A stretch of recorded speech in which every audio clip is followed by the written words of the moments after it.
अस्सलाम वालेकुम, welcome back to my YouTube channel. उम्मीद करती हूँ सब बच्चे मेरे ठीक ठाक होंगे, खैरियत से होंगे। मैं भी ठीक ठाक हूँ, खैरियत से हूँ। अल्लाह के फजल और करम से अल्लाह ताला सबके खानों में, रिस्क में बरकत अता करे। आमीन सुम आमीन। और कहते हैं ना, दिलों में गुस्से बसा लेने थे, अंदर अंदर जहर भर जाती है। तो चाचा जी, ओ हो, धो डाला है चाचा जी ने, सबको धो डाल दिया है। सर्फ डाल के, सर्फ एक्सल से ना बैठ के चाचा जी ने धो दिया है सबको। बहुत ही बुरे बुरे अल्फाज बोल रहे हैं अपनी बेटी के लिए, बहू के लिए और बहन के लिए, बीवी के लिए। पहले उनके बेटे जो है वो गंद करने में लगे हुए थे, उन पे हो गया केस। अब चाचा जी खुद बैठ गए हैं, क्योंकि ये पहले से ही मना कर रहे थे कि इधर रिश्ता ना करो। पहले शुरू में पता है नज्जो भी साथ मिली हुई थी, लेकिन बाद में नज्जो को पता चला है ना कि मेरी बेटी का अच्छा हो रहा है सब कुछ।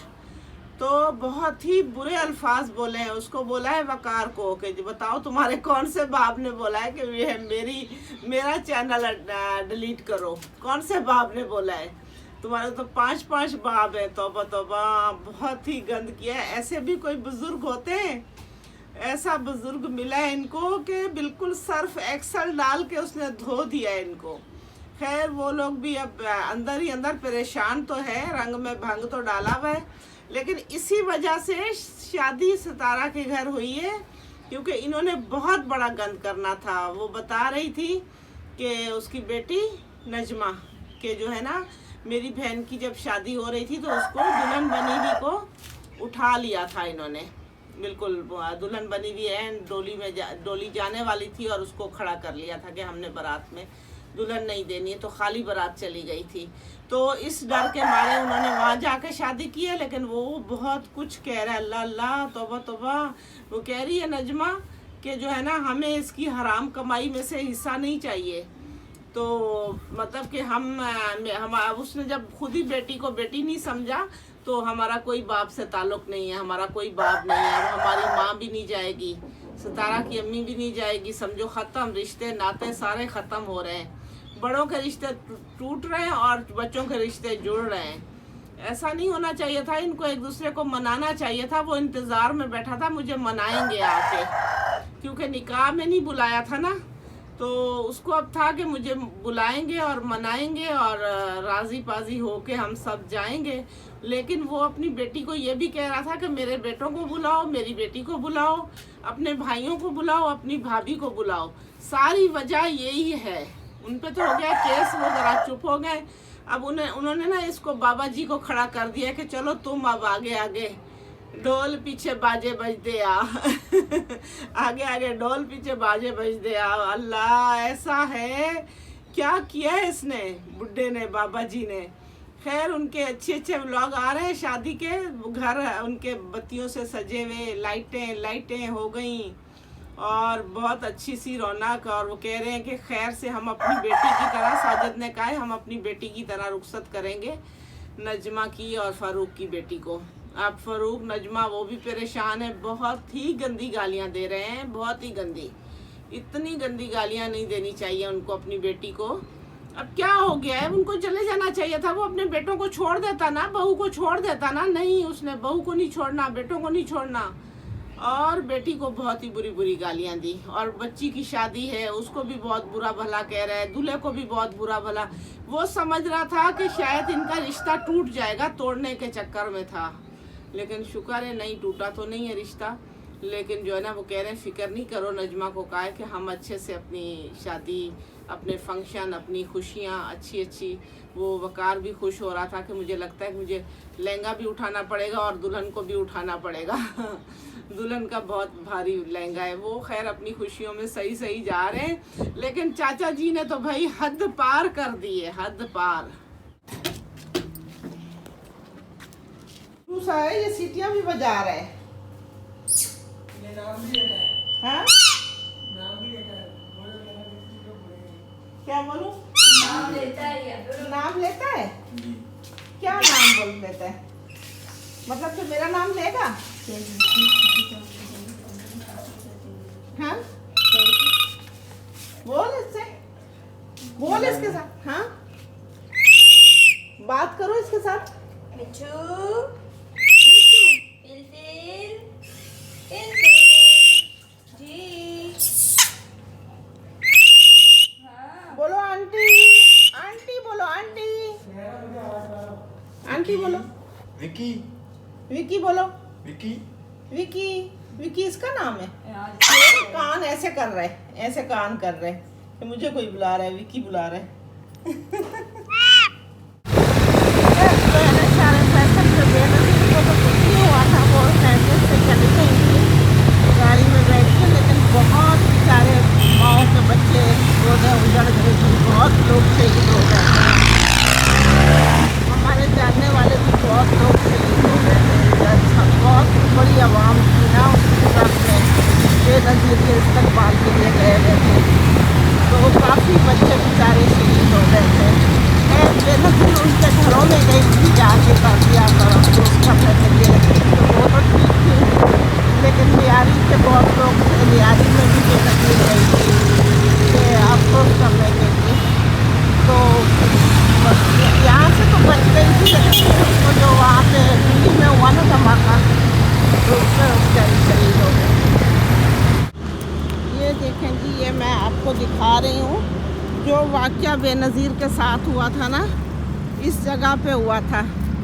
वो जब आ रही थी बाहर से ना, तो उसको ट्रक सजा के लेके गए थे लेने के लिए, तो वो जो है ना यहाँ पे इस पे धमाका हुआ था, बम धमाका। तो फिर साथ में ही एक गाड़ी आ गई थी वाइट कलर में, काली कलर में 2 गाड़ियाँ थी, तो उन गाड़ियों में बैठ के, वो गाड़ी में बैठ के चली गई थी। तो उस इलाके को इन्होंने ये इतना अच्छा सा सजाया हुआ है, ये देखें पूरा ग्राउंड बना दिया है, तो घूमने फिरने की जगह भी बना दी है। ये है, ये देखें मैं आपको ये दिखा रही हूँ, बहुत ही अच्छा सा बनाया है इन्होंने। बेनज़ीर शहीद, शहीद बेनज़ीर, ये देखें, ये बहुत ही प्यारा सा उन्होंने पूरा सजाया हुआ है ऊपर तक। ये देखें, ये बेनज़ीर, ये देखिए, ये मैंने कहा बेनज़ीर का आपको दिखा दूँ पूरा।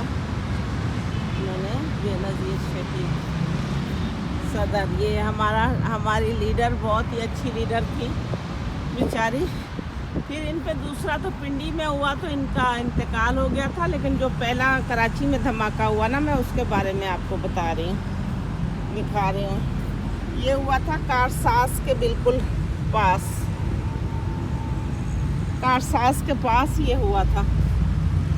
ये देखें पूरी हिस्ट्री इसकी जो है ना, ये लिखी हुई है, ये चारों तरफ से ऐसे ही है, इसको ना चारों तरफ से ऐसे ही लिखा हुआ है और सजाया हुआ है इन्होंने। मैंने कहा मैं आपको ये देखें, ये बहुत ही खूबसूरत सा इसके लिए इन्होंने पूरे इस इलाके को ग्राउंड बना दिया, दूर दूर तक आपको नज़र आएगा पूरा इलाका, ये ऐसा बना दिया। ये देखें, ये हमारी बहुत ही अच्छी लीडर, बहुत ही प्यारी लीडर थी। ये होती तो पता नहीं मुल्क का हाल अच्छा होता कुछ। तो मैंने कहा मैं आपको ये ही दिखा दूँ सारा। ये देखिए, ये कारसाज है और उधर से जो है ना वो है एयरपोर्ट वाली रोड आ रही है।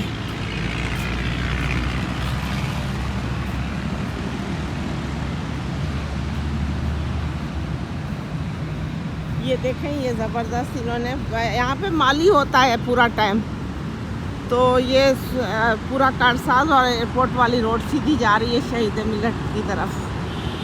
तो ये देखें, इन्होंने बहुत ही अच्छा सा इसको सजाया है। ये देखें जी, ये मैं आपको प्लांट दिखा रही हूँ, इनसे भी मुझे बातें करनी होती हैं, इनको भी देखना होता है। हरे हरे आँखों को ये बहुत अच्छे लगते हैं, तो इनसे भी ज़रूरी हो जाता है मिलना। और नदूरी मेरी जान, अल्लाह ताला आपको अपने हिफ्ज़ अमान में रखे। और आपने जो तेल पूछा है मुझसे ना, तो एक छोटा कप चाय वाला आधा कप सरसों का ऑयल ले लें और आधा कप खोपरे का ऑयल ले लें, और उसमें छोटी चाय वाली चम्मच जो है ना वो डालें कलौंजी की और वो डालें मेथी दाना, मेथी के दाने आते हैं, वो छोटी चम्मच मेथी दाना और कलौंजी, और फिर छोटा सा इतना एलोवेरा ले लें, या फिर जो है ना आप एलोवेरा बाज़ार वाला भी 2 चम्मच डाल सकते हो, और छोटू सा इतना सा प्याज काट के उसमें डाल दो। तो उसको आप पका लो, पकाने के बाद छान के आप रख लो बोतल में, और हफ्ते में 2 दफ़ा बच्ची को ऑयल करो सर पे, और बहुत ही अच्छे घने बाल हो जाएंगे और लंबे भी हो जाएंगे और सिल्की भी हो जाएंगे। तो बहुत अच्छा टोटका मैंने आपको ये बताया है। राई वो मेथी दाना और कलौंजी और सरसों का तेल और खोपरे का तेल और छोटा सा प्याज और 2 चम्मच जो वो है ना बाज़ार वाला डाल लो, या घर का हो तो वो भी 2 चम्मच जितना डालें एलोवेरा। तो अल्लाह ताला अपने हिफ्ज़ अमान में रखे, आपकी बच्ची को भी ढेरों खुशियाँ दे अल्लाह, तो ठीक हो जाएंगे इंशाल्लाह, बाल अच्छे अच्छे हो जाएंगे। तो आपने जो है ये लगाना है। तो इन फूलों की तरह हंसते मुस्कुराते रहो मेरे प्यारे बच्चे, मेरे प्यारे व्यूअर्स, सबके लिए ढेरों सारी दुआएं। सब इन फूलों की तरह हंसते मुस्कुराते रहो, खुश रहो, आबाद रहो। आपने मेरे चैनल को लाइक करना है, सब्सक्राइब करना है। अल्लाह हाफिज़।